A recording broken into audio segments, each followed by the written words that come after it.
ഇന്നും അനേകർക്ക് വെളിപ്പെടാതെ മറഞ്ഞിരിക്കുന്ന ദൈവവചന സത്യങ്ങൾ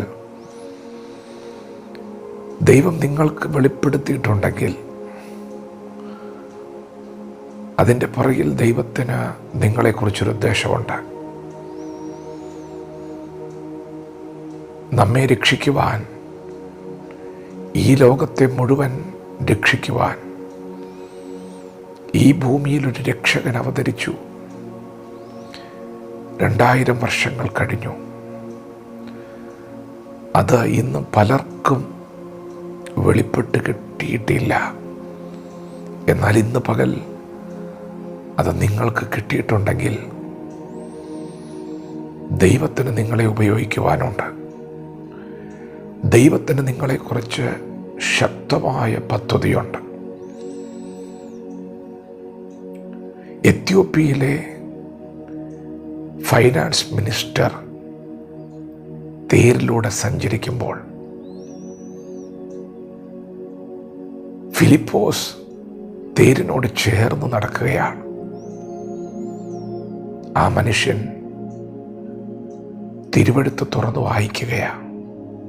ഫിലിപ്പോസ് ചോദിച്ചു, നീ വായിക്കുന്നത് ഗ്രഹിക്കുന്നുവോ? ആ മനുഷ്യൻ എന്താണെന്നോ പറഞ്ഞത്, എനിക്കത് ഗ്രഹിക്കുന്നില്ല. ആരെങ്കിലും പൊരുൾ തിരിച്ചു തരാതിരുന്നാൽ എങ്ങനെ ഇത് ഗ്രഹിക്കും? പ്രിയപ്പെട്ടവരെ, പലർക്കും ഇത് ഗ്രഹിക്കുന്നില്ല. എന്തിനാണ് ദൈവം നിങ്ങൾക്കത് വെളിപ്പെടുത്തിയത്? അതൊരു മനുഷ്യൻ്റെ വിടുതലിന് വേണ്ടിയാണെന്ന് പറഞ്ഞ് അവസാനിപ്പിക്കാനല്ല,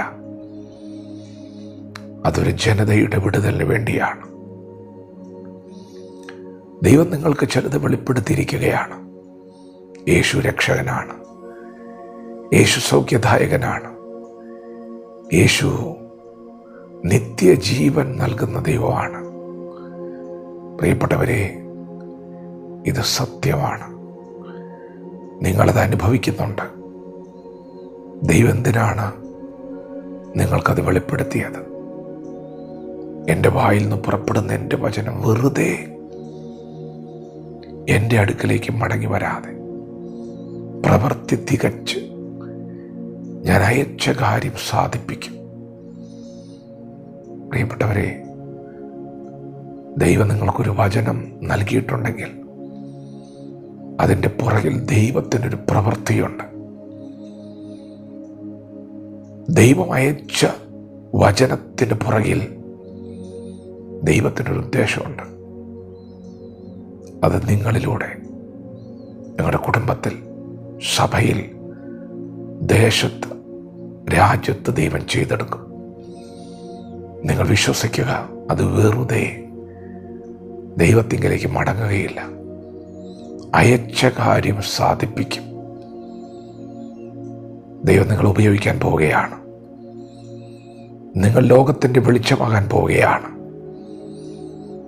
നിങ്ങളെ ദൈവം ഉപയോഗിക്കാൻ പോകുന്നു. വിശ്വസിക്കുക. അടുത്ത നിമിഷങ്ങളിൽ അത്ഭുതങ്ങൾ സംഭവിക്കും. വിശ്വസിക്കുക മാത്രം ചെയ്യുക. ദൈവം നമ്മെ ഓരോരുത്തരും ഈ പകൽ അനുഗ്രഹിക്കുമാറാകട്ടെ. ആമേൻ.